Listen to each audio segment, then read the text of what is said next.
Good morning. Happy Monday. As you know, and I've gone over this for several days, everything is due from slides 1 through 4. That's 4 art pieces that I've asked you all to complete the befores and afters. The pen and ink does not have a critique. You are going to be doing that one on your own, and I'm going to go over that. We also have a paragraph, and excuse me. And I have all the details here for that. Under assignments, you will see that, pardon me. Oh, let me move the assignments all the way to the top because that's what's most important. We're not doing a proof of practice today. This is all of the work that we're doing today. So you have your pen and ink assignment and the criteria here. I wanted to open this up and share with you what I expect it to look like. I made an example. So here is my before. This is where I scribbled with both hands. Here are my sketches of ideas to draw the final black on top. And so there's 3 pictures, the before, the sketches, and then the final art piece right here. That's how I want it to look like. And you'll need to post that, and you have until Wednesday, the end of your final. Does anybody have any questions about this? So you're drawing with both hands, scribbling. That's the first stage. And here it says with warm and cool colors. If you're daring, you would do more colors. Warm and cool colors. If you're daring, you use more colors. Any questions about this? And you're going to be scribbling scribbles with both hands. I think a lot of people are having a hard time believing that Miss Brown wants you to do that. And yes, I do. I want you to scribble with both hands. How do you spell daring? It's saying I'm spelling it wrong. It's you spelled your wrong. There you go. And then how do you spell dare? There we go. Daring. Okay, perfect. So, yes, I'm the world's worst speller. Any questions about this project? It's very liberating to scribble with both hands. It's a lot of fun. And then we're doing the sketches afterwards, which a lot of you are struggling with. You couldn't believe that I expect you to do your scribbles after because you're supposed to look at your scribbles and that's going to help you with ideas that go with your concentration. And so this is my final after. Okay, so I'm going to move on. A few of you didn't, get that introduction the other day, and so I just wanted to explain that to you. Your paragraph is also right under the assignments, and if you are taking the AP exam, you will also need to post that on your exam, but I expect to see it as a Word doc. Okay. Mauricio and I have been going back and forth with his. His is a little long, so I've been helping him kind of condense that down. And what I like about this is I can do a word count and help out, and I can help edit, and then you would clean it up, and then you would send it back to me, all of that kind of stuff. Make sure all the spelling is correct. I'm not going to grade this right now, but yes, you definitely need to get this turned in as a Word doc under the assignments, and it's worth 100 points. That's a big, big one. That's an easy one, very big assignment worth a lot of points. We also have your free of choice that I have to grade. I'm still grading your comments to your friends. You're supposed to do 3. And then if you hadn't finished your scavenger hunt or anything like that, you need to tell me so I can give you those grades. Make sure you load the image as well so it helps me type in the assignment and put it on the presentation. So I'm going to show you one last thing, and then it's just class time. I made a video here. A few of you might have wondered.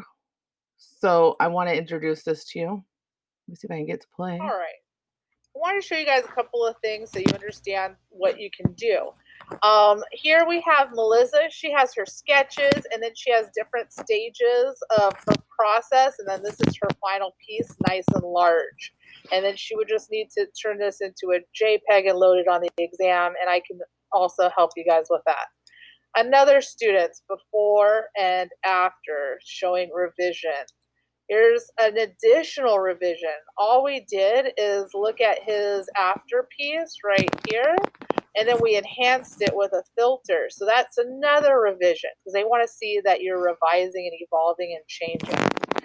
Here, this was a regular picture because his is about how video games are affecting his mind and how, you know, or it could be about the news or whatever. But it was a picture of somebody looking at the TV, and then I experimented with it with different filters.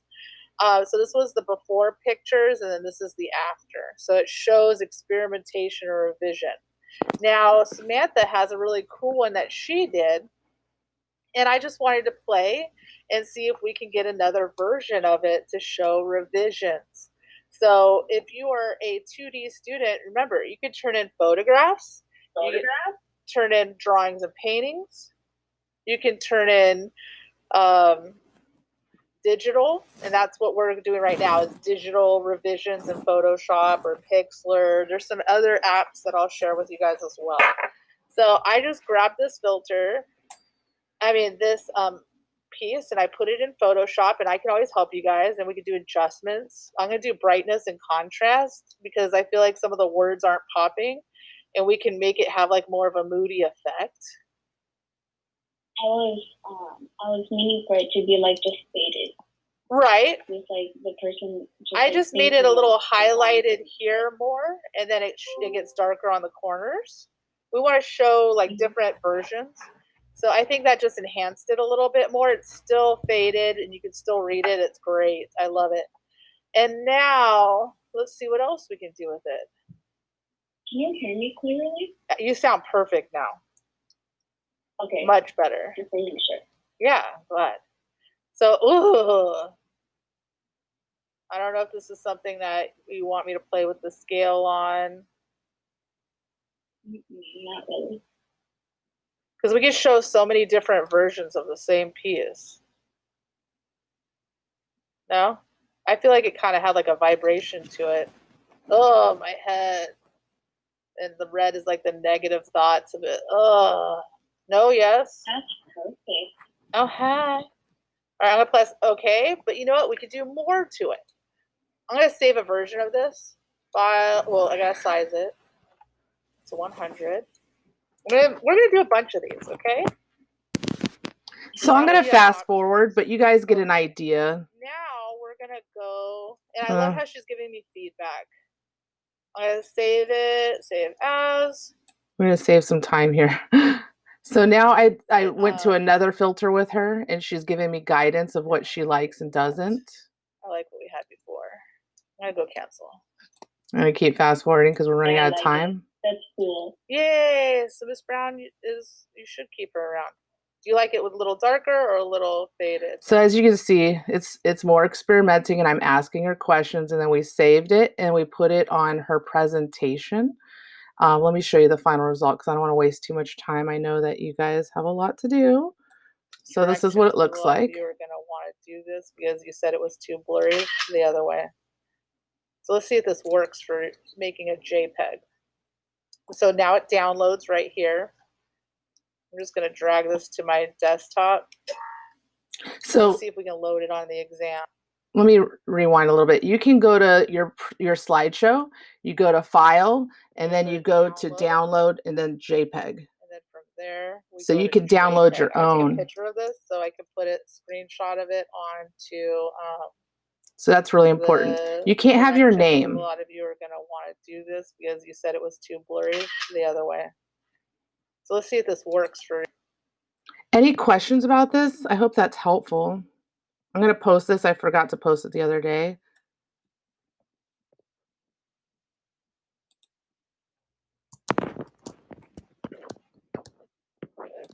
So on slideshows, it's File, and then you go to JPEG. So I took a picture of that. I'm going to put that on the agenda for you. Okay. Take a picture of this so I can put. Yeah. Miss Brown's talking too much. Okay. So then we put it on her exam. I wanted it to be 40 feet by 40 feet. And it's like a mural. No, I don't know. Okay. All right. So what material? You already know how to do the rest of this. I'm going to go ahead and stop.